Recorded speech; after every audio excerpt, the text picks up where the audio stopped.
Hey everyone, welcome back to the Lewisham Youth Brain Health Radio Show. This is episode 3, and we're continuing the conversation around brain health and dementia. But don't worry, we make it easy to understand. On the last episode, Harley and Bonnie had a really interesting chat with Pete and Jackie about living with dementia. Go check it out if you missed it. Today, we have an exciting show. We are giving you tips on how to keep your brain healthy and reduce your chance of being diagnosed with dementia.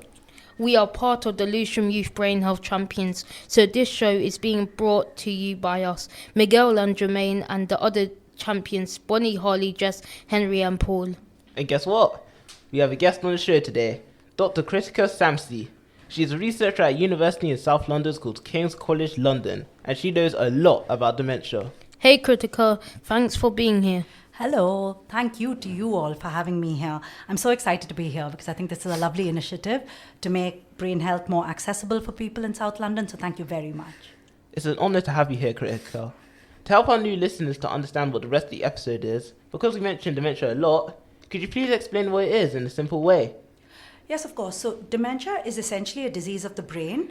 It's essentially when brain cells don't work exactly as they're meant to and a cognition or cognitive impairment sets in. So essentially this can manifest in ways that show memory problems or confusion, and you begin to think someone's beginning to get a little bit forgetful. So essentially that's what dementia is, and it tends to happen to people as they age. But more and more younger age groups are getting dementia, which is why I think this is such a lovely chance for us to talk about brain health as early as we can in young people as well.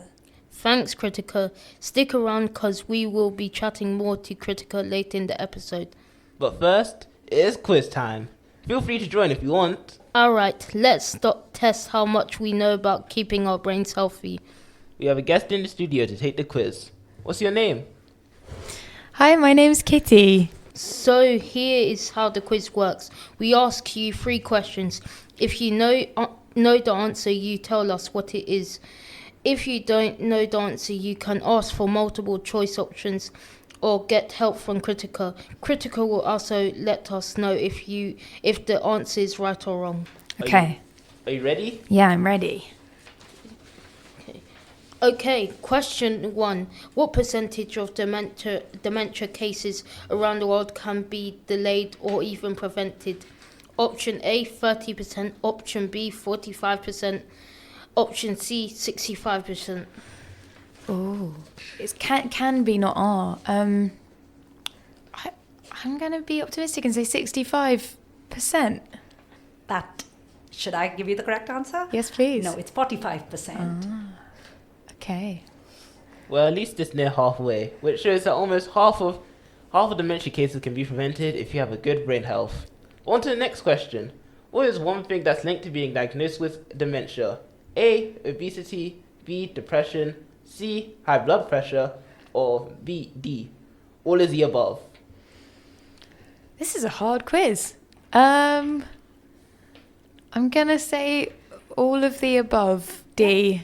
Yes, that is correct. All of the above. And if you think about it, they're all actually linked to one another in some way or the other. So all of the above is correct. Interesting. Final question. What is one thing you can do to reduce your risk of being diagnosed with dementia? Option A, exercise more. Option B, stop smoking or vaping. Option C, chat with friends and family. Option D, all of the above. I'm going to guess again that it might be all of the above. They all seem like sensible things to do, Kritika. Very good, Kitty. Yes, it is all of the above. You are correct. Thank you. And even then, the 3 options presented to us are just a little bit of the things that you can do to keep having a good brain health and reduce your risk of being diagnosed with dementia. Now let's speak to Kritika about keeping our brains healthy and preventing dementia. Hey Kritika, in this part of the episode, we ask you questions that young people have about dementia. But first, can you please tell our listeners a bit more about yourself?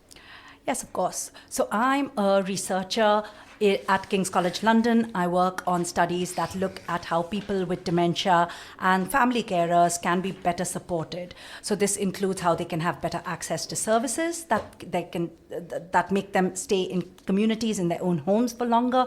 It is about how carers can get adequate respite so that they can care for as long as they'd like. If someone chooses to move into a care home, how people with dementia and family carers can be supported to do this.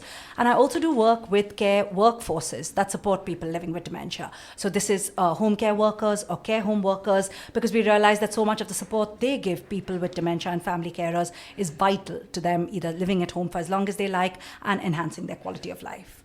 And this project that I'm doing with you all is really looking at how dementia can be prevented, because the earlier we spot the signs and take care of our brain health so that we can delay dementia is one step towards making sure that we live in a healthier world. That's honestly just amazing. Like, everything, just amazing. And so today, we'll be chatting about why it's important to keep our brain healthy, especially since there's no cure for dementia. So the first thing our listeners might want to know is, how is our brain health related to dementia? So essentially, our brain health is like our physical body health. The more we look after it, the better it ages, the healthier we remain for longer. And our brain, I think we're beginning to realize that our brain ages in a way that we can't see, because we can see physical changes in our body as we age. We are more prone to looking after it. We think we can see a change on a weekly basis if you don't eat right or don't sleep right. Whereas with our brain, because we can't see it, these changes are happening that we should be more careful about. And I think there's a little bit more awareness, or a lot more awareness now, about the things we can do to keep our brain healthy so that we can prevent dementia. And no matter what age you are listening right now, you could always start right now, keeping your brain healthy and reducing your risk of dementia. But we sort of spoke about it in the quiz, but could you tell us more about the main things which increase someone's risk of being diagnosed with dementia, and why? So there are some things that we can't control that could lead to someone having dementia. So things like our age, so the older we get, the more likely someone might be to get dementia. Our gender, more women tend to get diagnosed with dementia. The genes that we have, so if you have a family member who had dementia, you are slightly more likely to have dementia too. And our ethnicity. There are higher rates in people from Black and minority ethnic communities. But there are things that we can control. And I think this is why it's important to know what these things are. Because if we can control it, it can make a difference to the things that how we live our lives, things like what we eat, the exercise we take, what we do with our spare time, and the lifestyles that we have. And this is why we're having this radio show, because what we can do to change it and control getting dementia is so important. This also came up in the quiz, but as young people, what are the main things can we do to keep our brains healthy and prevent dementia? So there are a lot of little things, and there's a lot of research now about what things work and what things don't. But I thought it might be quite nice to give you 5 specific things, because young people can achieve these 5 things quite easily. So one is eat healthy. Try to eat nutritious food. One is avoid smoking. Again, once you start smoking, it's really harder to get rid of it. So try not to start smoking in the first place. Protect our heads. I think we don't realize the importance of wearing a helmet so that we don't get head injuries. Avoid doing headers in football, because all of these things contribute to your head, which is so valuable and protects your brain, can lead to dementia in the future. Remaining socially active, remaining socially active with friends, keeping a social life, all of that contributes to not getting depressed and being active. And exercise, taking regular exercise is a really, really important part of preventing dementia and having good brain health. Speaking more on the food part, what about food? Like, what exactly about it? What should we be eating or drinking? So it's not going to come as any surprise that we should be just eating nutritious food. We should avoid high salt or high sugar food, because diabetes and high cholesterol is shown as having an impact on dementia. We should be eating nutritious food, fresh vegetables, and avoiding processed food. I think we talk later a little bit more about this just generally for physical health, but it also contributes to brain health. And don't get me wrong, I love chips, I love donuts, but it's about making sure we're eating it in moderation, so that we're always having a balance in the nutrition that we consume and in the drink that we consume. So avoiding sugary drinks, alcohol, and again, having it in moderation, but recognizing that it's a luxury and a treat, not something to have every day. If dementia affects older people and only 45% of cases can be prevented or delayed, why does it matter what we do now as young people? That's a good question. And I think the only thing to say is that the more we try at these early ages to prevent dementia, that 45% can change. And that we have the power as younger people now to look after our own health. We know so much more than previous generations did. So this 45% is actually based on what previous generations have shown us. Whereas we could change that percentage. Younger people have the potential to make that 40%, reducing the number of people who can get dementia. And that is such an important demographic that you can really make a difference to. Remember, guys, if you start now, you can save yourself later. But what about the stuff we can't control that's linked to dementia, like air pollution or our genes if we're a boy or a girl? Yeah, and unfortunately, there isn't a lot that you can do about the things you can't control. But I think it's even more important then for people from communities that has it stacked against them. So like me, I'm an Indian woman, so I should probably be taking extra care because the things I can't control, but the things I can control, I should be trying even harder to control. And I think this is the message we should tell people, that we shouldn't just give up because we can't control our ethnicity or our genes or our age or our gender, but we should be trying to control the things that we can, and we can. So it's amazing. We learned a lot of this in our training to be youth brain health champions, so it was important for us to bring you on the show. Thanks you for sharing all this information with our listeners.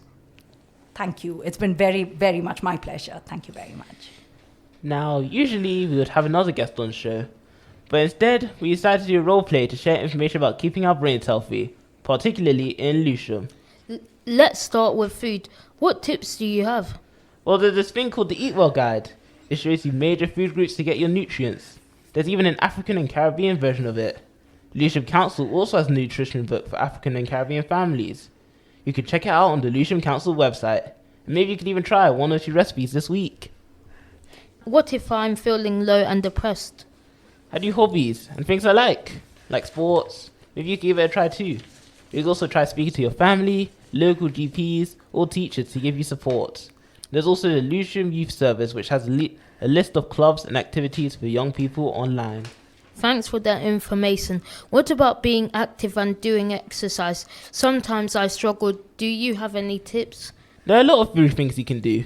You can walk to school, get off the bus a few stops early or a few stops late, use the stairs rather than the lift, do YouTube workouts, or go for a walk in the park. There's so many options.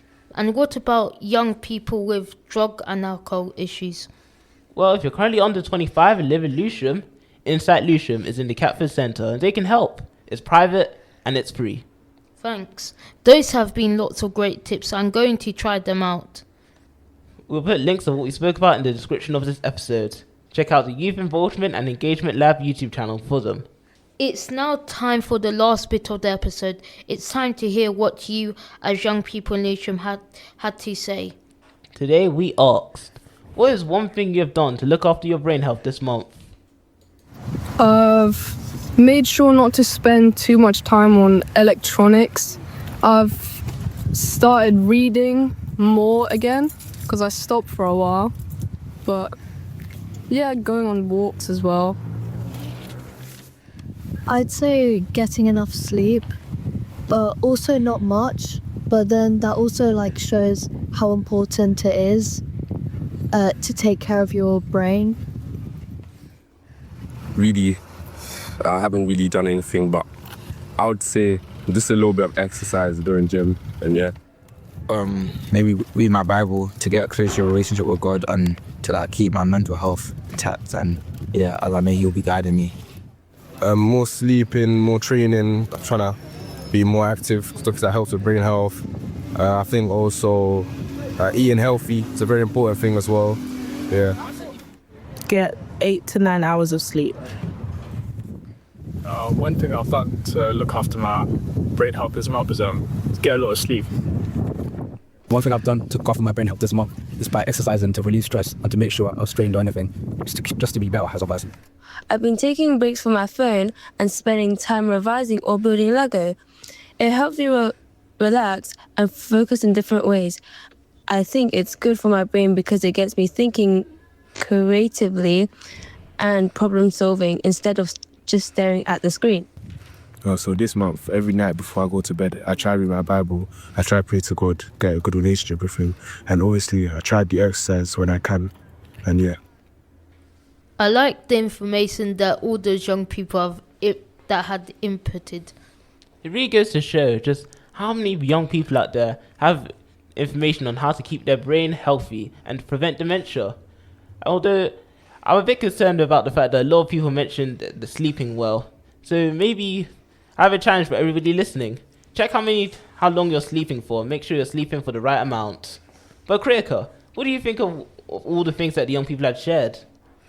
I think it's interesting how almost all of them relate to some form of lowering stress. I think, like you said, an adequate amount of sleep, good nutrition, reading, getting off electronic devices, all contribute to reducing stress. Walking in nature, someone said. I think that was really interesting. So I think actually in lots of ways, reducing our stress is also really important for making sure we have good brain health. And I was impressed, very impressed by all the responses you've received.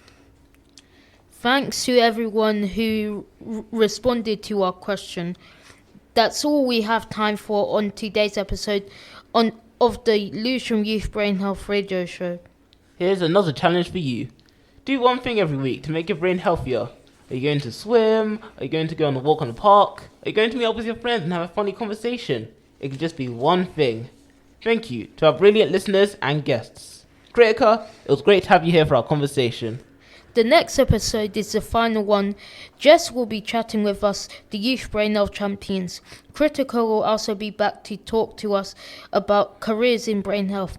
We even have Director of Public Health for Lewisham joining us. Trust us, you don't want to miss it. And if you want to catch up on past episodes, visit the Youth Involvement and Engagement Lab YouTube channel. This show is brought to you by the Lewisham Youth Brain Health Champions Programme. It is being coordinated by the Youth Involvement and Engagement Lab, the Lewisham Young Advisors and the SPIN Dementia Network Plus. It is funded by the Alzheimer's Research UK Inspire Fund and being recorded at Radio Lewisham. And we'll see you next time on Radio Lewisham.